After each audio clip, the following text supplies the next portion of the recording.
Bismillahirrahmanirrahim. Assalamualaikum warahmatullahi wabarakatuh. Kami dari kelompok 5 akan mempresentasikan hasil diskusi kelompok kami mengenai diferensiasi proses. Kemudian selanjutnya kita akan membahas tentang diferensiasi proses.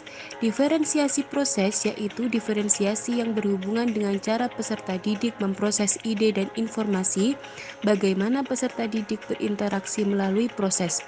Peserta didik memproses ide dan informasi melalui aktivitas belajar, dan kegiatan pengelompokan. Dalam hal ini garis besarnya adalah diferensiasi proses adalah proses pembelajaran yang diciptakan guru dalam pembelajaran diferensiasi tersebut. Selanjutnya kami akan memberikan contoh diferensiasi proses. Seorang guru matematika kelas 3 sedang mengajarkan mengenai perkalian 2 digit. Guru melakukan pre-assessment dan mendapatkan pemetaan berdasarkan pemahaman konsep perkalian. Berdasarkan kesiapan anak yang didapatkan dari pre-assessment, guru mengenalkan perkalian dengan berbagai cara. Berdasarkan kesiapan belajar kelompok 1, peserta didik yang masih membutuhkan media untuk penjumlahan diberikan melalui penjumlahan berulang menggunakan tabel angka. Kelompok kedua, peserta didik yang mulai lancar penjumlahan berulang tanpa media menggunakan pola dari hitung lompat.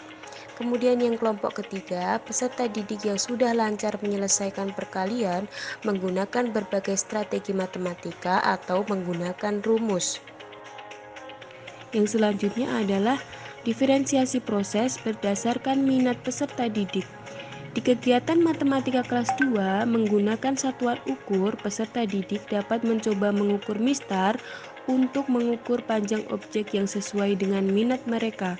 Kelompok pertama, peserta didik yang menyukai alam dapat mengukur lingkar pohon dan tinggi tanaman.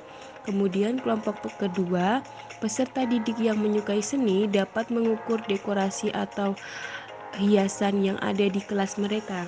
Kemudian yang ketiga, kelompok peserta didik yang menyukai kegiatan fisik dapat mengukur jauh atau tinggi lompatan yang dapat dilakukannya. Yang terakhir adalah diferensiasi proses berdasarkan gaya belajar peserta didik.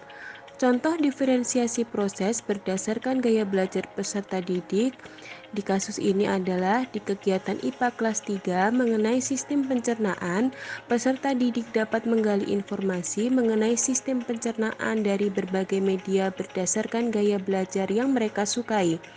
Misalnya, untuk peserta didik yang menyukai audiovisual, mereka dapat menggali informasi melalui video pembelajaran yang ada di YouTube. Kemudian untuk peserta didik yang gaya belajarnya kinestetik, mereka dapat menggali informasi dari lingkungan sekitar. Yang selanjutnya untuk peserta didik yang cara belajarnya visual, mereka dapat menggali informasi melalui buku dan infografi.